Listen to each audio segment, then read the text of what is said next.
Humans and their society both are changing. We have entered an era in which the cyber world is overshadowing the physical world. With single click, we can communicate, manage our schedule, shop for groceries, and perform any other task. The cyber world has grown to the point where it now encompasses practically everything, and human life seems to be incomplete without it. That in and of itself demonstrates the cyber world enormous value and significance.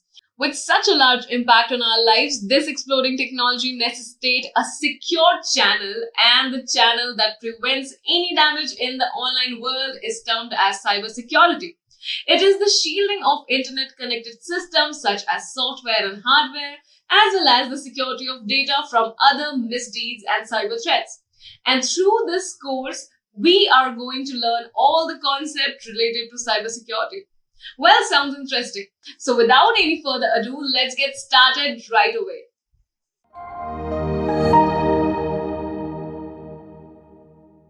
If you haven't subscribed to our channel yet, I want to request you to hit the subscribe button and turn on the notification bell so that you don't miss out on any new update or video releases from Great Learning. If you enjoy this video, show us some love and like this video. Knowledge increases by sharing, so make sure you share this video with your friends and colleagues. Make sure to comment on the video for any query or suggestions, and I will respond to your comments. Now let me quickly brief you about the agenda of today's course. In today's course, we are going to learn about the importance of cybersecurity, possible security threats. We're also going to look how prepared are you, preparing the strategy, threat agents, cyber kill chain, and employees' responsibility. Why is cybersecurity so important? This is the one of the biggest boardroom questions that always being asked, because one of the things that they see is cybersecurity being one of the cost centers rather than direct a profit center. And one of the biggest challenges as a cybersecurity leader would be to sell cybersecurity internally to all your business stakeholders. Because the question business would come back and ask is, hey, I'm ready to spend this much of amount in your cybersecurity requirements, cybersecurity projects, but what am I going to gain as a business out of this? And one very compelling factor that is coming out recently in the industry is cybersecurity is directly equal to the trust, and the trust creates the business value. And this will be a compelling business differentiator as you go forward. One of the best examples, every time a business manager like sales manager or a procurement manager comes to me and asks why my department should adhere to cybersecurity, one of the best examples I always give them is I'll go back and ask them this example. Hey, you have a choice to open bank account with a bank A or a bank B. And bank A is got hacked thrice in the last 3 years, and customers have lost their confidential data, credit card information, and money as well, worst case. And bank B has never been breached before. So as a customer, where would you put your money in? Would it be a bank A or a bank B? An obvious choice always is going to be bank B, because you want to keep your money safe. And we can hear from our beloved PM, and you can also hear nowadays in the industry that data is the new oil. That means data have the value. So if in your organization you have to put one particular thing, your finger on which is having a highest value, that would be the data. And the customers are trusting the organization to put their data with you. So if you are not going to take care of their data, the customer would move on. So it is proven now that there's at least 20 to 25% of the business would only come just because on this compelling differentiator of cybersecurity. That is becoming increasingly important, and also just not from a regulatory perspective, but for direct bottom line business. Cybersecurity is now contributing to the bottom line of the business, which is very, very important nowadays. And yeah, then you have to safeguard your intellectual properties, your financial informations, and your company's reputation, which is more at stake if you are being hacked, right? Imagine many companies moving out of the business just because they got hacked and they lost the customer trust. So customer no more willing to come back to the business. And with the current competitive world we are living in, if a customer moves on to a competitor, to win him back is a Hercules task. So yeah, that's how cybersecurity is helping the bottom line of the organization. Moving on, client expects their data and their assets to be safe. Just like in the previous example we discussed, how you want your money to be safe. Similarly, the client expects their data to be safe so that they can have the services they would like to available when in need. And most important aspect that most business overlooks is that they think cybersecurity is all about those geeks sitting in a conference room or in a corner dark room with a lot of monitors and trying to defend the organization. No, it is just not about technology. Technology alone cannot help an organization win over the hackers. What's more important is people and the processes. People, process, and technology, all three of them together can help you build a cyber resilient organization. You don't trust me? Take this as an example. Every organization's first step when you have an employee coming into the organization is you want to identify who is your employee and who is a third party or who is an outsider, right? So only authorized employee can have access to your data. So most of the organizations basically to authenticate, we use Active Directory. Okay, great. So you have a great technology and you have put complex passwords in place. So you have a technology in place and then you have communicated that, hey, you know what, every password, it has to be 16 character in length.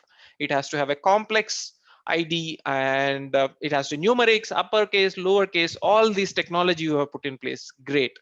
But if your people do not understand the need of it, they can simply write it on a piece of paper and stick the password to their desktops. You don't believe me? I went into many organizations for audit and I have found this in many occasions. And or people simply share their passwords with their colleagues just based on the trust. That entirely removes the authentication principles or violates the authentication policies that organizations would have.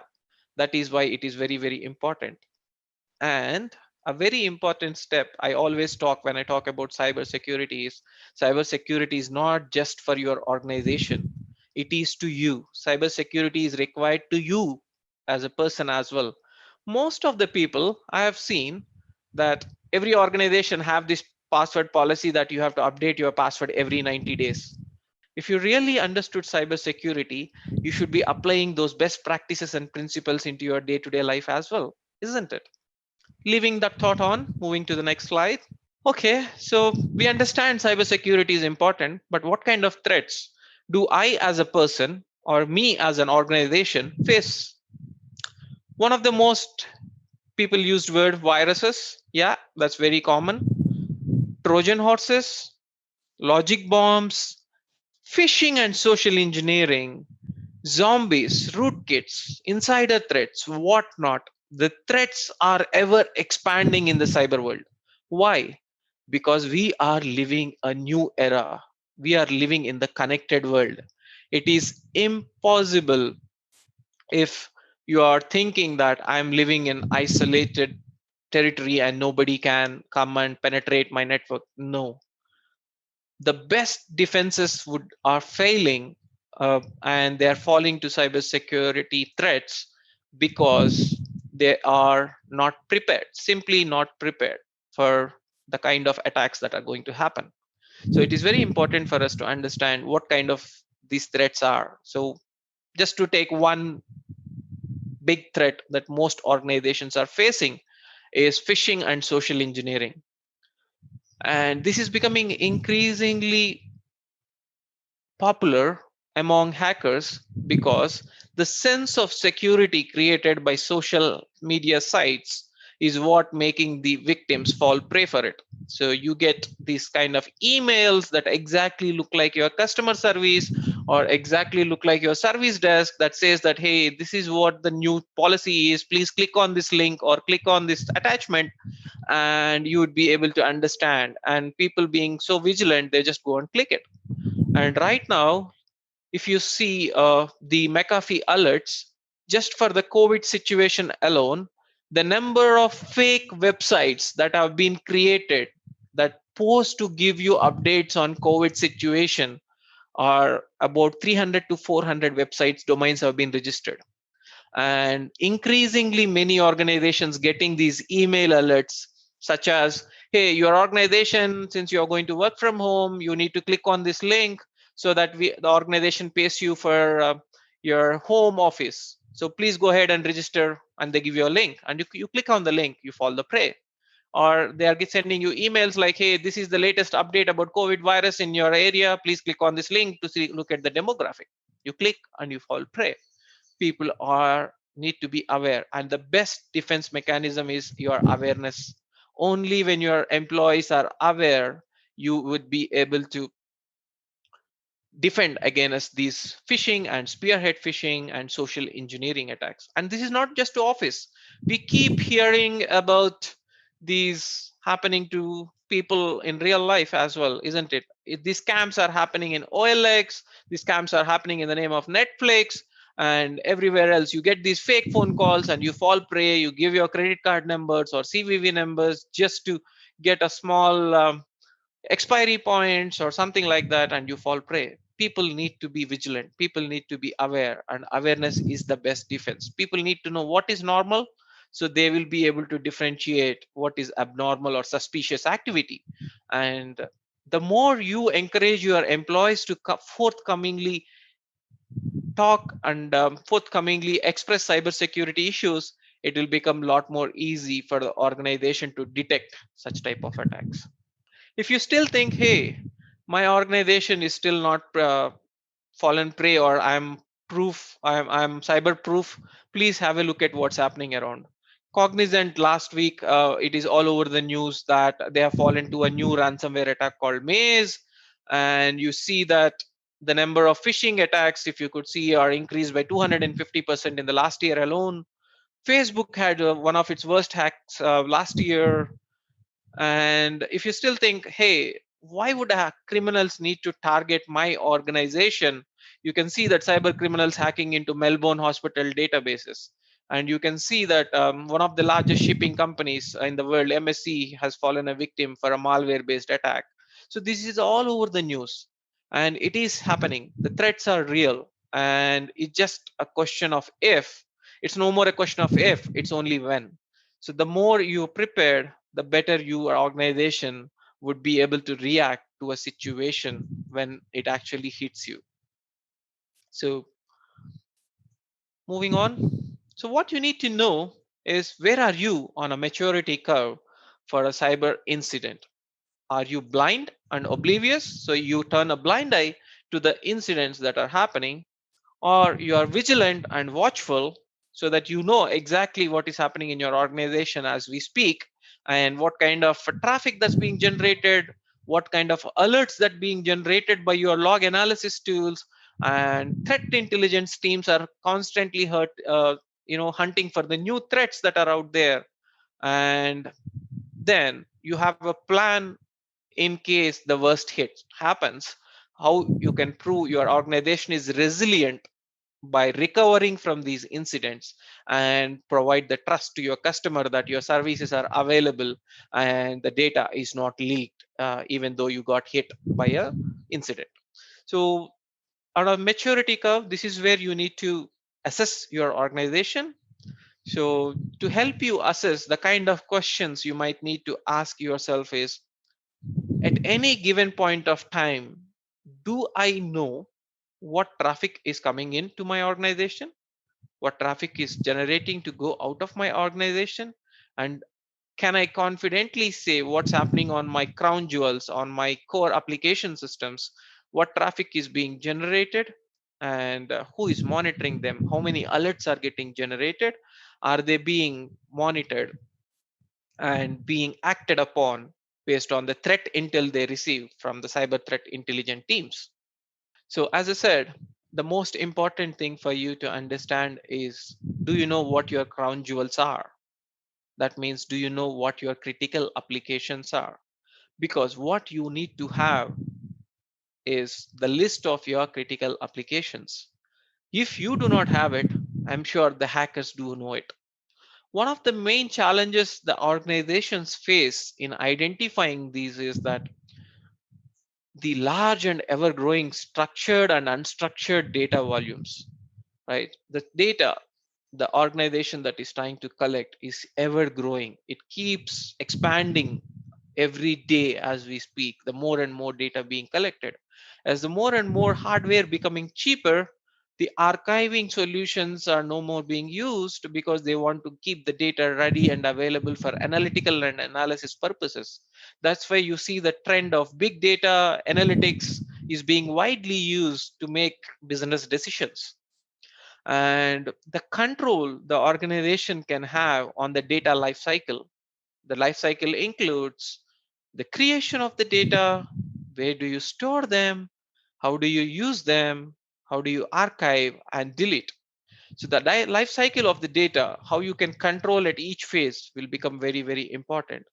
And the best way to identify your crown jewels is doing your business impact analysis. The best security governance teams that are there in the industry or that are there out there always connect the security goals to the organizational goals. Only then you will be able to obtain the support from executive management for your cybersecurity initiatives. So it becomes extremely important for you to have this cybersecurity strategy defined so that you will be able to connect the cybersecurity strategy to the business strategy. So that is the best way for you to build the business case. So what you need to have is a very good risk management activity. So one of the most oblivious things or most important things as part of that is to conduct your business impact analysis.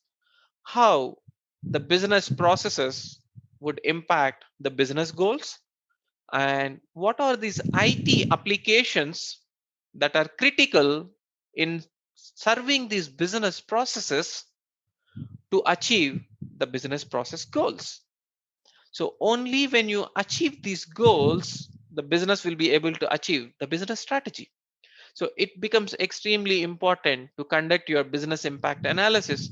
So you have your asset register up to date, you know exactly what your assets are, and then you classify them based on the business impact they can have when they are unavailable, and based on which you will be able to identify your crown jewels. The more important the application is to the business, the level of security you need to apply needs to be in line with it, because as we all know, all our business cases cannot proceed without a cost benefit analysis, isn't it?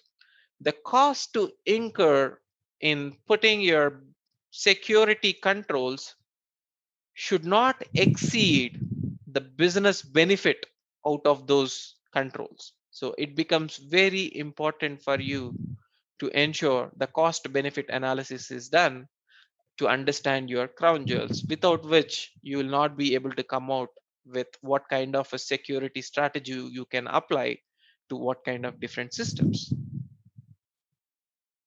So, okay, we understand we need the strategy. So, how do I put a strategy? So, what is a strategy? As most of you would know, being a senior cybersecurity consultants, this is one of the biggest things, or one of the first things, is to come out with a strategy. And to come out with the strategy, what we need is where we are versus where we need to go. So, what is the target operating model we need to be at, and where we are? So, as we know both of these, you can build a strategy to be at a target operating model, and a policies and procedures can be linked to the strategy, and a program, cybersecurity programs, can be built so that you will be able to successfully execute the strategy. So as a step one, you have to determine what you have to protect. If you have to determine what you have to protect, you should be having access to all the assets in the organization. Now, the best asset registers that I have seen are always derived from the business processes that they are connected to, so that they will not miss important asset be not being updated in the asset register. So you should have an asset lifecycle management in your organization. so that you have a better asset registers, up to date asset registers, so you know exactly, and the classification of them based on the business impact they do, so you know exactly what to protect. The next step is identify what you are legally required to protect. Okay, we understand that it is very important to protect some of the most business critical applications, but as an organization you also need to be legally bound to protect information such as PII data, personally identifiable information. So for example, in step 1 you would be finding that, hey, I have an ERP system like SAP out there and I need to protect it. Okay, great. So out of which also need to understand what kind of information or data residing in it that I need to legally bound to protect. For example, I might be collecting customer information like his name, date of birth, or I might be using his shopping carts for behavioral analytics. And I might be having a third party who is helping me to do those analytics. So it becomes extremely important for me to understand as an organization what are my accountabilities are, what am I accountable to protect, because very important thing you have to remember when you are building the strategy is, especially we are living in the world where we are using many third party suppliers to help an organization. For example, you might be using a cloud system, Microsoft Azure or Google Cloud or IBM, HP. So there are many cloud operators out there, and you might be using one of them to host your data. But remember, you will not be able to shed your accountability of you performing a due diligence. So you need to understand what you are legally bound to protect, because the regulations across the world are becoming more and more stringent, and things like GDPR or China cybersecurity law or the Indian cybersecurity law that is in the draft at the moment, and there are very strict and stringent data disclosure laws that are available. So it becomes extremely important to ensure you have to understand the kind of information that you are expected to legally protect. The third step is about understanding your company's risk appetite. So any control that you want to put, the whole purpose of you placing a control is to keep the residual risk at equal to a risk appetite of the organization. So what is the risk appetite? The amount of risk an organization is willing to take. So what kind of risks as an organization I'm ready to accept, and what kind of risks as an organization I'm not ready to accept. And it becomes extremely important to define this risk appetite clearly, so the operations teams that are out there understand this risk appetite. For example, if the risk appetite of the organization is not well defined, and you found that some of the people who have left your organization still have their active directory IDs active, and as your operations team didn't understand your risk appetite, they decided that, hey, let's conduct a root cause analysis to fix the exact problem that is causing these IDs to be active, and we keep these IDs active until we find the root cause. And if your risk appetite is not clear, that means until they found the root cause, your organization is continued to expose to these kind of threats that are out there, right? So that is why it becomes extremely important to understand what is your company's risk appetite, so the controls you design are in line with the value creation they do to the business. That is what is very important when you present a business case, so that you can get your support from executive management for the security initiatives that as a cybersecurity leader you are willing to take for your organization. The fourth important step is to understand your threat landscape. Okay, most of the people will try to understand that, hey, my organization is very limited, very small or medium scale organization, I may not be dealing with millions of data, but why would somebody would try to attack me? Because this is the common questions that we face from the business at the top level. And very important thing is, you have to understand that there are different motivational factors for threats, and money is just one of them. For example, I've seen that some of these threats come from people, especially if your organization is doing a lot of carbon emissions. So the people who are pro nature would like to do an attacks on your organization because they don't want your organization to emit a lot of CO2 gases, or your organization has previously exposed some of these environmental threat factors, so they want to attack your organization. So money may not be always the reason that they try to choose. So you have to have for example, scan continuously the social media sites, continuously scan the threat vectors. So you can use threat modeling techniques like, you can do a social media like Twitter deck that helps you identify all tweets that are going on and helps you identify what kind of threats that are being discussed by these hackers out there. Or you can use various threat modeling techniques that might exist for your organization that is exposing data.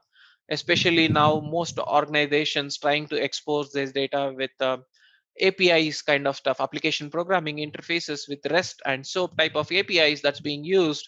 You extremely need to be vigilant about your threat landscape so that you understand what kind of threats exist out there. Then you need to understand or build your strategic cybersecurity plan. So you need to, once you know what are your threats, what are your assets, what kind of vulnerabilities they have. So you have your threats, you have your vulnerabilities. So what you need to basically calculate is, what is the probability of this threat exploiting vulnerability? And one of the things that I've seen organizations use is use red teams or do penetration testings to actually confirm whether these vulnerabilities can be exploited by these threats that are out there. And remember, very, very important thing is, this is not a one time activity. This has to be periodic activity so that you, as a business evolving, you would like to see what kind of threats or vulnerabilities exist. For example, the amount of employees that would be working from home 2 months back would be probably around 10 to 20%. But now 100% of your employees are working from home. Imagine the new kind of threats that has exposed you to. If your employees are not so aware, somebody might call and say, hey, I'm calling from help desk. I sent you an email. Can you please click on this link because we see that your laptop is out of compliance? Many of your employees might fall prey for this because they are not prepared, or they do not know how to identify these new threats that are out there, and they might just fall prey that kind of a phishing or spam emails or spam phone calls that are combined and can be initiated to launch the first phase or to do the first compromise, which post which the hackers can laterally expand the hack and then bring down the organizations to its knees. Yeah. So you have to build a plan. So incident response plan is as important as these proactive steps we talked about, because there is no question of 100% security out there. There is no way you can completely bring the risk level to zero. So you only way is you avoid the risk. That is, you, by not performing that business activity, that means you are losing the opportunity of performing the business activity. So that means that you cannot avoid the risk. So that means you will not be able to be 100% safe, but you have to keep the risk, cyber risk, at an acceptable level to the organization so you can perform the due diligence. So you should plan for it. Always have a plan when the incident happens, how you are going to respond. So it is very important to have a plan and also evaluate and test these plans regularly. So your disaster recovery plans, business continuity plans, similarly a cyber security plan, has to be tested frequently and evaluated, so that you understand what are the weaknesses that you have in your plan and how you can go ahead and fix them, so that your plan becomes foolproof. So very important to at least do exercises like tabletop, so that the interactions between your teams become very important. Because you should have on a typical cyber security incident, you will have your network teams involved, you will have your application teams involved, you will have your SOC or global cyber defense center teams involved, security operations centers involved.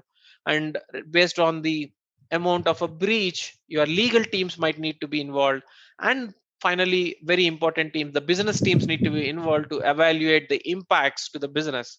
So there are various teams that are involved. Apart from these, you probably will have a communication plan, so that how you coordinate with all these different teams to execute a cyber incident successfully, cyber incident security defense program successfully, right?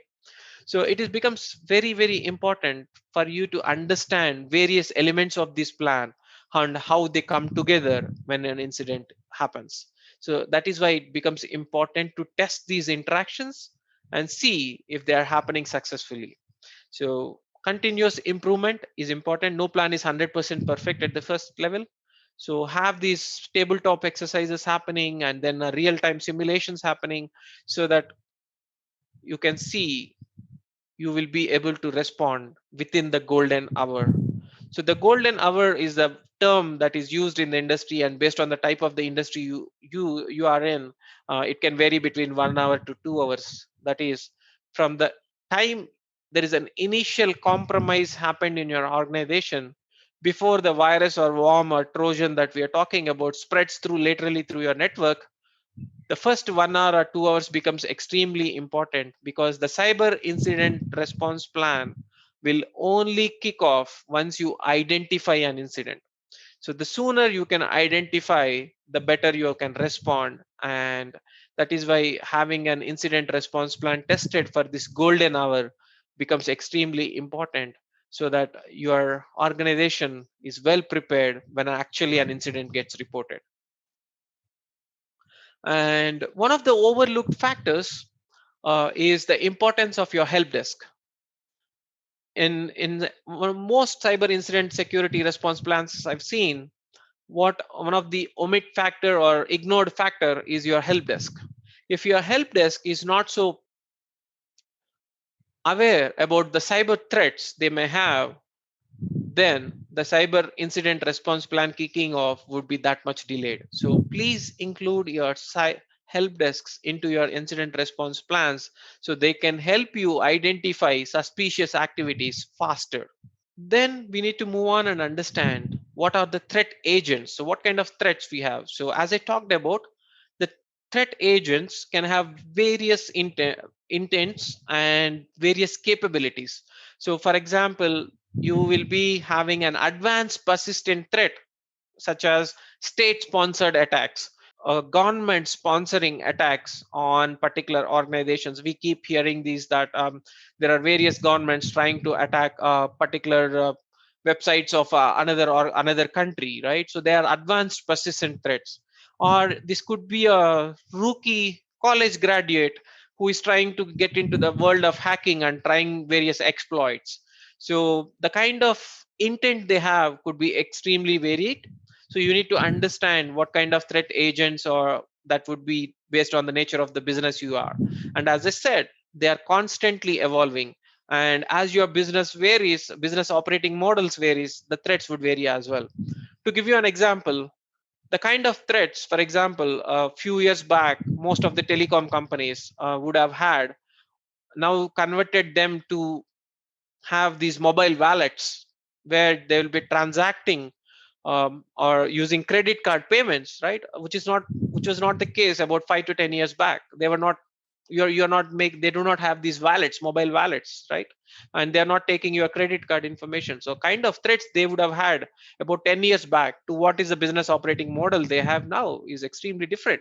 Yeah, they give you option to save your credit card numbers, use them for payment. So amount of threats they would have, and the compliance regulations like PCI DSS would be different, right? Payment card industry regulations that they need to adhere to would be entirely different. So you need to understand is in your nature of the business that you are operating in, what kind of threats you exist. It's very important for you to understand what is the process where a hacker would follow. Yes, hackers do have a process. They do follow a particular life cycle. We call that in cybersecurity a cyber kill chain. So what they do is a recon. Recon is very, very difficult or extremely difficult to identify, because what they are doing at this point is they are trying to identify information that is available out there in the public. They can use your Google. They will try to identify if you have IoT devices, what kind of them are connected to internet, and they will try to scan what is the exposed IP addresses that you may have, and look at uh, various applications that you are exposed to internet. So they try to understand your landscape at this moment. Once they understand that, what they try to do is launch an initial compromise, and that would be to do an intrusion. So this is where they try to either do a, for example, you have a remote desktop RDP applications out there, they will try to do a brute force attack, or they will try to spearhead phishing attacks by targeting your IT admins or those people who are exposed, who have access to those higher privilege credentials, so they can launch their initial payload. Once that is done, they will laterally try to spread over the network by using uh, vulnerabilities that exist inside your network. Because very important thing now to understand is all the perimeter security defenses that you have placed will go mostly invalid, depending on what kind of perimeter devices you have, but mostly invalid because the launch is already done and they are now within your network, right? So it becomes extremely difficult after that, unless you have things like network segmentations implemented, that they will be able to laterally spread through the network. Then they will try to understand what kind of applications out there and who are those admin privileges accounts, or if they cannot penetrate through the admin privilege accounts, what they can identify is they will try to identify those users that are compromised, and then do privilege escalation attacks on those crown jewels. So they can try to elevate their level of access that they have, and try to reach to an admin privilege attacks, so that they will be able to easily uh, get access to more privileges than a regular end user would have. Then they can spread through lateral movement. That is, once they have admin privilege access to the network, it is easy for them to spread over the network. And they always ensure they will remove antivirus, any type of logging activities, so that they can remain anonymous as long as possible in the network. And then they will try to launch, once they want you to know, they want to launch denial of service attacks, like they can affect your availability. And they can also do a distributed denial of service, so that they can do a much more sophisticated network level attacks. And then they will try to exfiltrate the data that you have. For example, what we hear from the latest compromise that has happened in uh, the Maze ransomware attack.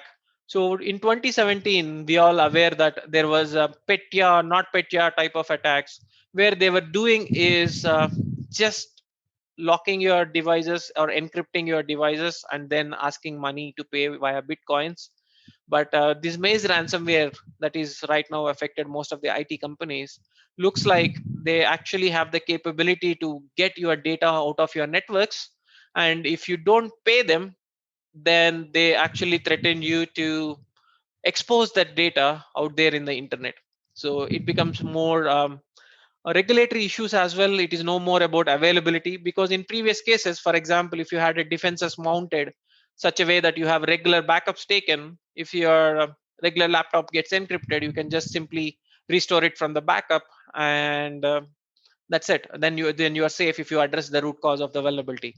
But If your data is exfiltrated, the problem you have is that regulatory issues, because you have to do a data disclosure laws about what kind of data that is exposed, and what kind of customers that are getting impacted because of this.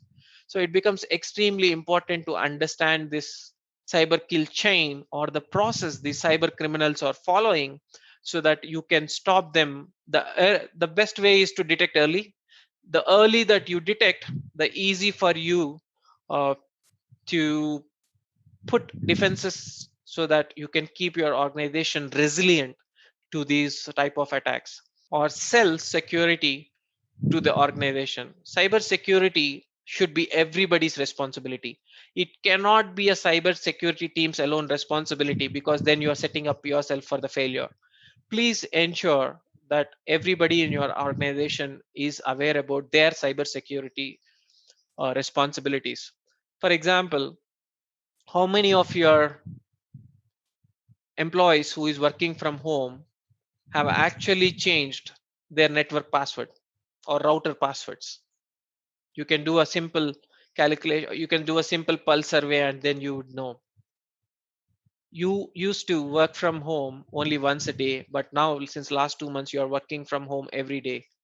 So what if your Wi-Fi WPA2 password is cracked, right? It is possible. Then you are exposing your data. So how many times you actually are you changing your Wi-Fi passwords? Are you following the 90-day policy? Very important thought for you to understand. So it's important to understand what is everybody's responsibilities are, and how they do a data classification, so that they understand how to ad- how what kind of security mechanisms they need to build in for handling various types of data.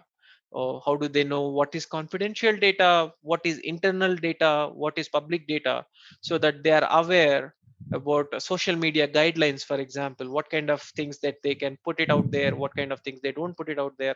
Because most of us will have this home office setup nowadays, and you might be taking notes on a whiteboard or something, and then you take a selfie with it, and on top of the whiteboard you might be having a confidential data behind you. And when you are working from office, we would have had rules and regulation that said, hey, you cannot take pictures because you are working on a confidential data. But that may not be the case when you're working from home. So you have to extremely be vigilant and give that information to your employees, and keep them constantly remind about the cybersecurity policies and principles, the do's and don'ts, so that they will be able to stay cyber resilient and keep your organization cyber resilient in term as well. So what is important is to define what is normal, because the best source of information you would get is from your employees. So they should be forthcoming and saying, hey, you know what, by mistake I clicked a link that looks like malicious, can you please help us out? So that before it actually spreads, you can stop. So you need to encourage as a cybersecurity team these kind of behaviors, so that they will be able to report, and they will be able to forthcoming in helping the organization stay cyber safe. And one of the things that I see most organizations follow is have this common program across the organization. Having just a 1 hour cybersecurity program for all your employees is helpful, but not really so much helpful. The best way is to have targeted awareness programs.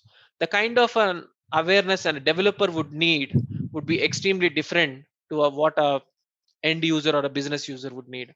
So for example, your what kind of data are you, as a developer you need to talk about to him is what kind of code he publishing into GitHubs, because nowadays people are moving towards agile methodology, continuous integrations and continuous deliveries, using these code repositories to check in, check out, and having their keys. So what kind of security mechanisms they built into the code? Do you have secure by design mechanisms? Do you think about security when you're designing new systems?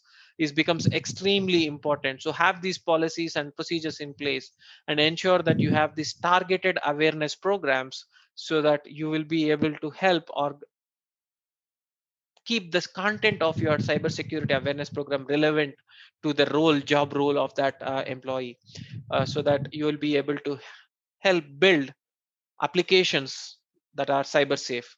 And ensure that your engineering teams, your development teams, your quality assurance teams are aware about cybersecurity.